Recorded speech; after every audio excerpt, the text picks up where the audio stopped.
ഒരു simple chicken fry കണ്ടാലോ? Let's go. Ginger garlic paste, Kashmiri chilli powder, garam masala, സാദാ മുളക് പൊടി, മല്ലിപ്പൊടി, മഞ്ഞൾപ്പൊടി, കുറച്ച് പെരിഞ്ചീരകം, പിന്നെ കറിവേപ്പില, ആവശ്യത്തിന് കുരുമുളക് പൊടി, ഉപ്പ്, നാരങ്ങ നീര് എല്ലാം കൂടി ചേർത്ത് നല്ലോണം മിക്സ് ചെയ്തെടുക്കുക.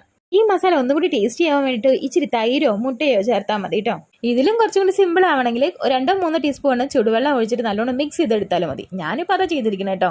ഈ ഈ മസാല മുഴുവൻ അതിൽ നിറയെ തേച്ച് പിടിപ്പിച്ചിട്ടുണ്ടല്ലോ, അങ്ങനെ കൊണ്ടുപോയിട്ട് ഫ്രീസറിനകത്ത് വെക്കണം കുറച്ച് നേരം, ഒരു 5 മിനിറ്റ്. അതിനുശേഷം ആ ചിക്കനെ അങ്ങോട്ട് പുറത്തെടുത്ത് വെച്ച് 10-15 മിനിറ്റിന് ശേഷം അങ്ങനെ വറുത്ത് നോക്കൂ, അടിപൊളിയായിട്ടുണ്ടാവും. ഇനി കുറച്ച് ആഡംബരത്തിന് വേണമെങ്കിൽ ഒരു ഉള്ളി കട്ട് ചെയ്തതും ഒരു നാരങ്ങയും കുറച്ച് പപ്പടവും ആയിക്കോട്ടെ. ഇന്നത്തെ എൻ്റെ ഊണെന്തായാലും ഗംഭീരായിരുന്നു.